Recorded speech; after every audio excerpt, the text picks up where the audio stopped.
Welcome back to Moms. So let's have a look at the embroidery part of this machine.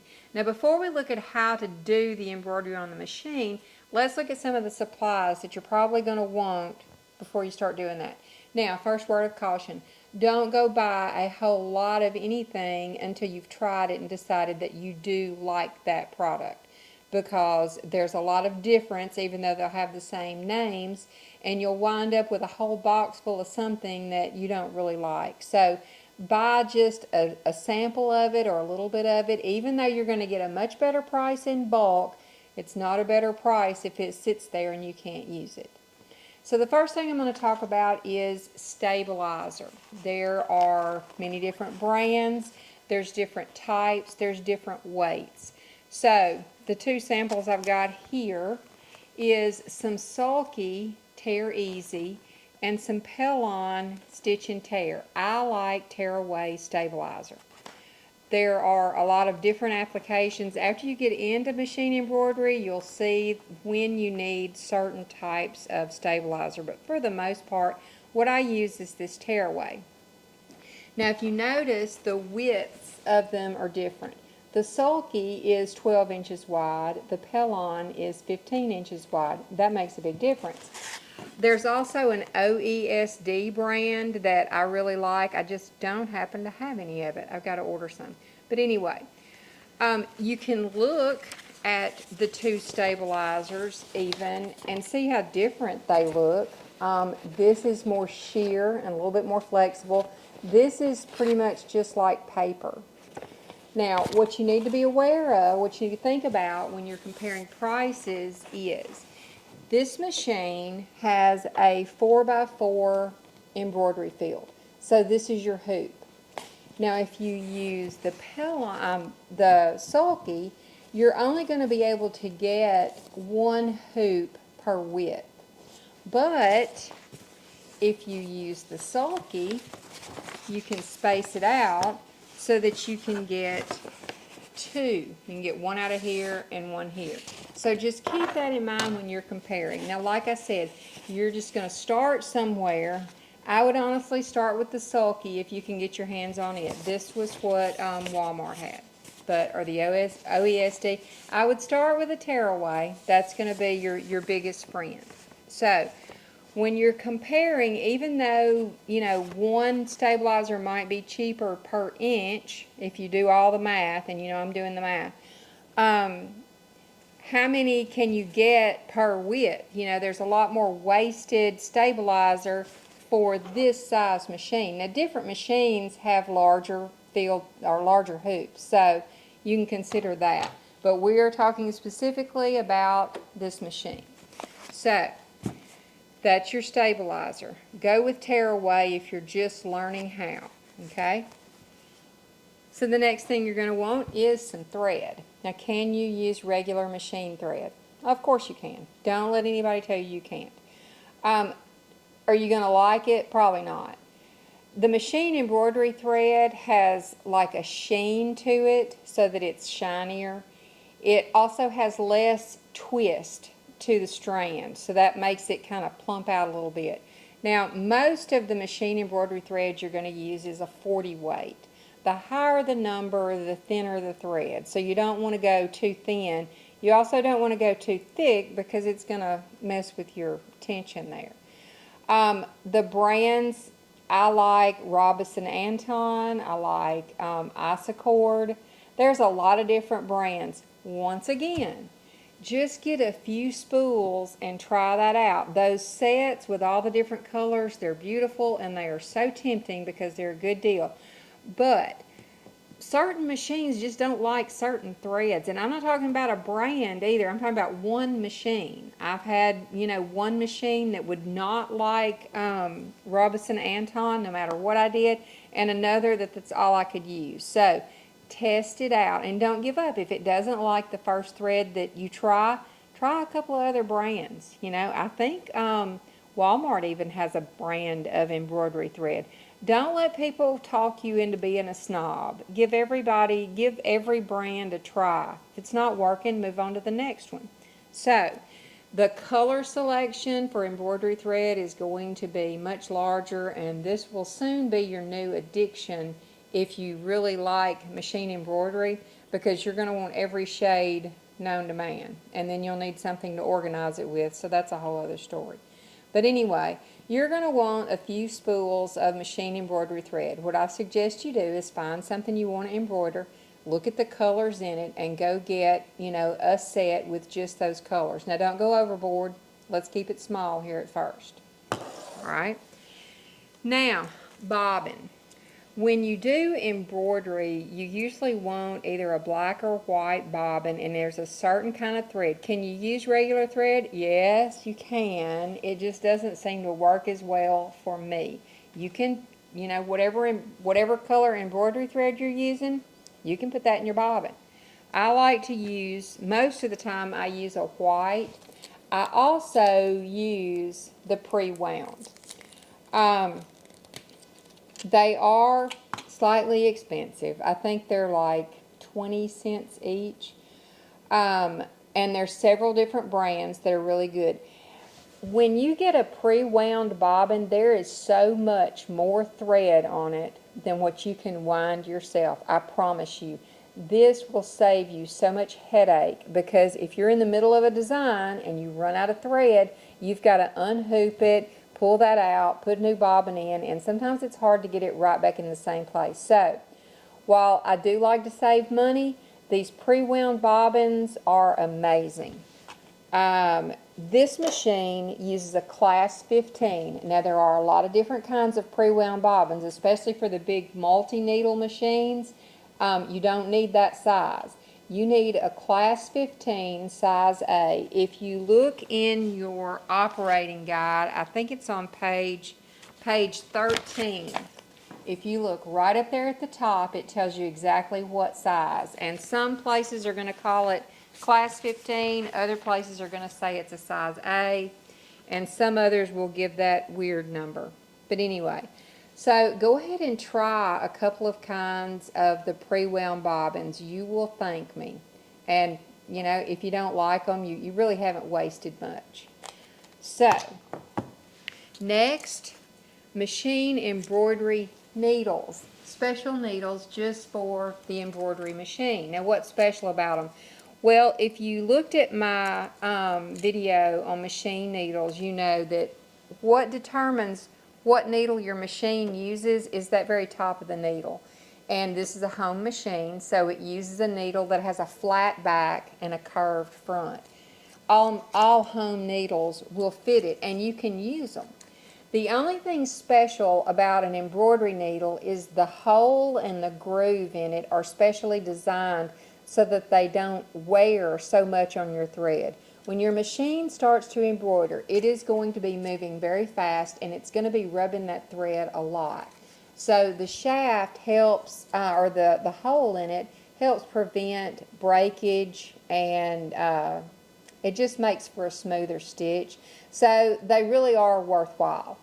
Get you a set of embroidery needles. One last thing, you will want a flash drive, because there is a limited number of designs installed in your machine that you can use. If you want to be able to get designs from the internet and put them into the machine, you're going to need to be able to transfer them to a flash drive, and the flash drive plugs into your machine there on the end, and we'll look at how to do that. But for now, I have a dedicated flash drive for my designs, and I will give you another hint. If you've ever thought about getting an external hard drive, now would be an awesome time to do it, because I bet it's not going to be very long before you will have quite a bit of money invested in the designs that you buy offline or online, and you don't want to take a chance in, losing all those. So I have a little external hard drive. I save all mine to that, and this is just to transfer it from my computer to this machine. Okay, so the last thing that came with your machine is your design guide. This shows you all the designs that are already installed in the machine. Okay, it has quite a few. So the first thing we're going to do is we're going to look at how to set up the machine, and then we're just going to do a simple word so you can see what you're dealing with. All right, so let me bring the camera around here and we'll have a go. So let's get our machine set up. The first thing you're going to want to do is remove the foot pedal, just unplug it, because we're going to be using the start stop button for embroidery. So you can take that off and put it away. Now we're going to remove this bed, the regular sewing bed, and we're going to put the embroidery unit on. Now when you get ready to remove it, underneath here is a lever that you'll have to pull that before you can take it off.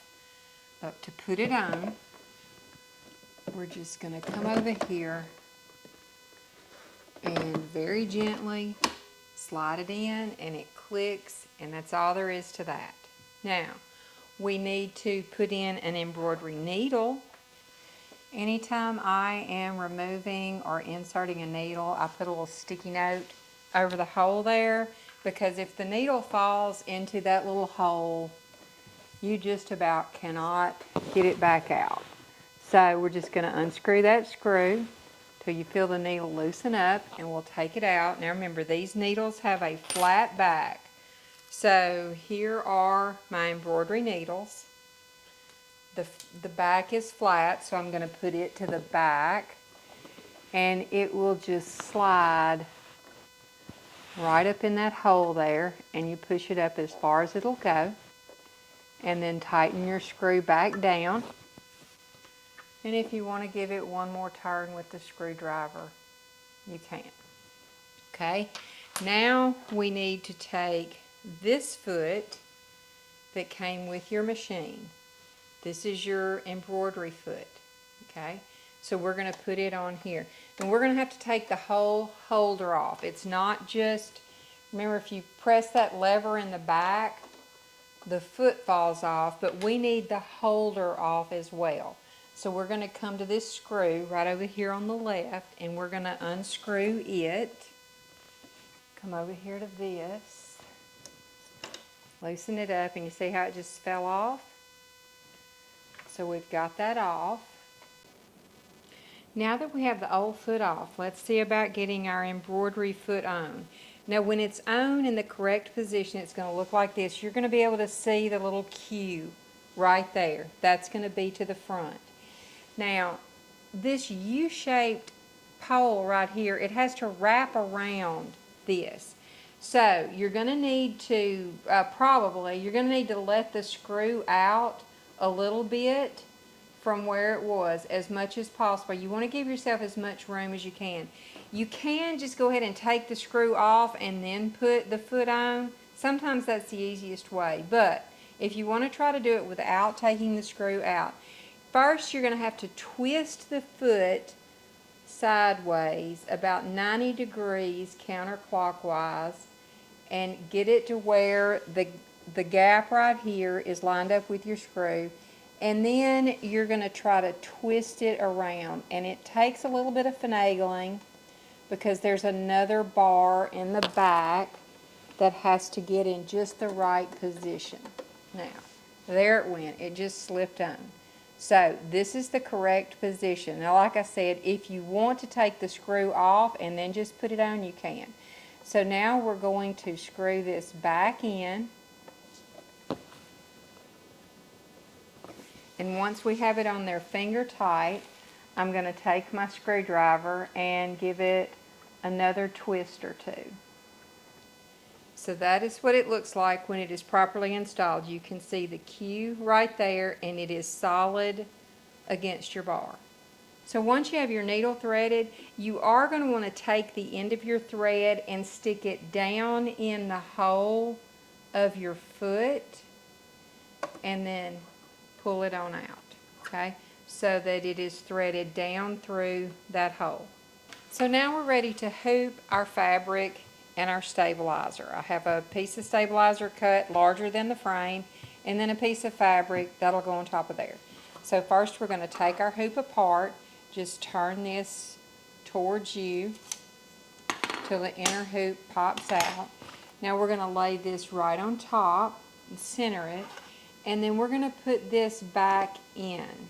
Now you may have to loosen that screw a little bit more. In fact, I am. Loosen your screw out a little bit more, and then put that back on top, and then this will slip right in there. Press it down firmly, and then you can tighten your screw back up. You don't have to do it too tight. Okay? Now, that's hooped. Let's put it in the machine. Okay, so we have our bobbin in, we have it threaded, so we're going to slide this underneath the needle. Now come over here, you see these two posts right here are going to slip right into the two grooves right there, and then you'll just press them down and they'll click. When you get ready to remove it, this is going to release your hoop, and then it will just lift right out of there. Okay? So, now we have our fabric hooped. We have our hoop in position. Now let's just do something simple. Okay? So now we have the machine ready to go. We have thread, we have bobbin, we have it hooped with stabilizer. So let's do a word. Let's just pick this alphabet, and let's go with number 2. Let's say I want to do the name John. J. All right, this is alphabets, this is numbers and symbols, and this is some phonetic things. If I want lowercase letters, this arrow right here gets me. So you have 4 pages of alphabets. So here's O, H, N. Now, it tells me that my pattern extends to the outside of the embroidery frame. That means it's too big for my embroidery area. So, you have a choice of large, medium, small for all of your letters. Now, if you change the size, it's not going to change just that one letter. It changes the whole row. So, I'm going to change the whole row to medium. That will let me get the N. Now, if you want another row, here is your return button. So this puts you on the second row. So let's just pick 3. All right, if we need a colon, let's do a verse here. Colon. Then let's go back to 1, 6, and hit set. Okay. Now, here are some editing options. The 316 is highlighted. If I wanted to edit John, you can tap it. Whatever has the red boxes around it, that's what's going to be edited. So if I wanted to, and here's the size of my design. Okay, it's 1.32 inches high and it's 2.25 inches wide. So if I wanted to size that, if I want to scrunch it up a little bit, John, I can use this one. See, all of these things tells you this will make it shorter, this will make it not as wide. You can play with these to see what it, what each one does, but it's pretty self-explanatory. So if I want to scrunch that up just a little bit, I can use this, and you can see my size right here from side to side is decreasing a little bit, and I can hit OK. Now, if you want to move it around on your fabric, that's where you would use these buttons. You could choose the 316 or the John. So once we have all of our editing done, and it looks like what we want, you're going to hit the button that says End Edit, and then you're going to hit the button that says Embroidery. Okay, now calm down. It's not just going to start going. Now we are ready to see. It shows you a picture. You want to hold your thread up and out of the way to the left. Don't pull on it, and don't put your hand down on this bar because that bar is fixing to move. Now we're going to let the foot down. Now you see my Start Stop button finally turned green. So let's let it embroider. Now once you get a few stitches in, you can let go of that thread and just sit back and enjoy it.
Now that it's finished the first row, it's geared up and ready to do the second row. So we're just going to hit the start button again.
And there we go. It says finished embroidering, so we can hit OK.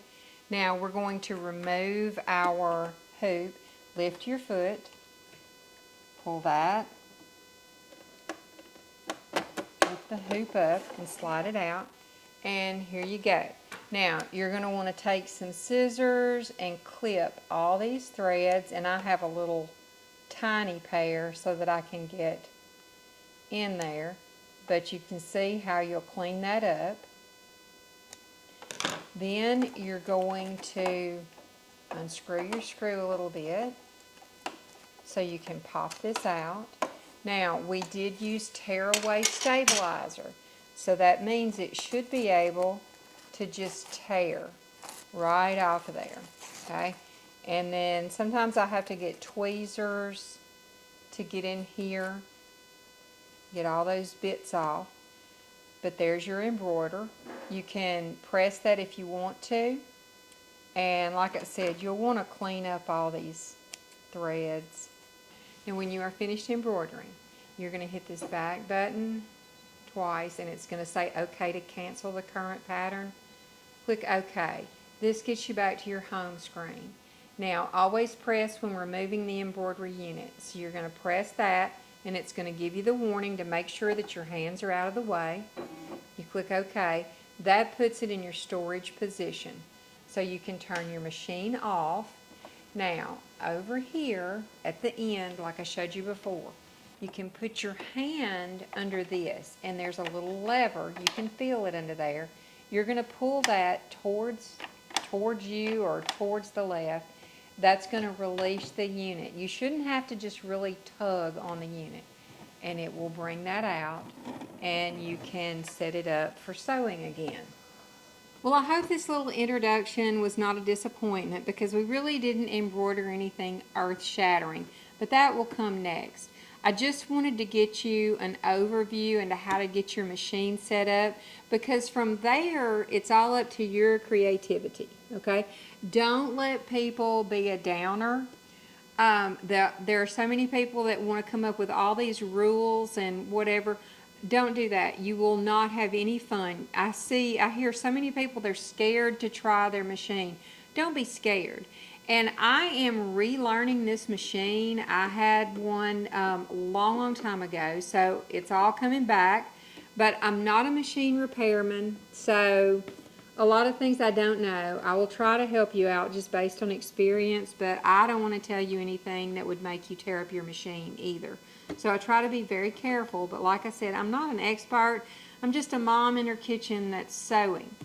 And I know some of you have probably had this machine sitting in your closet for quite some time, or any other machine, and you've been scared to use it. Well, let me show you something.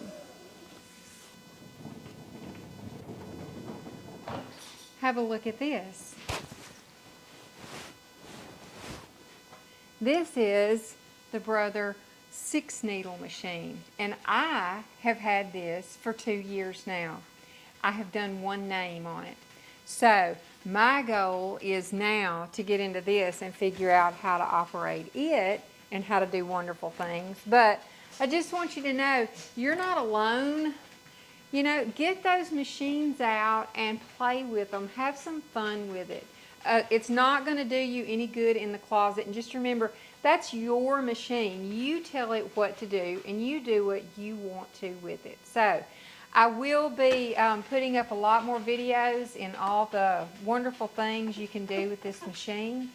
So be sure and hit that subscribe button and check back regularly. And I will see you back at Mom's next time. Bye.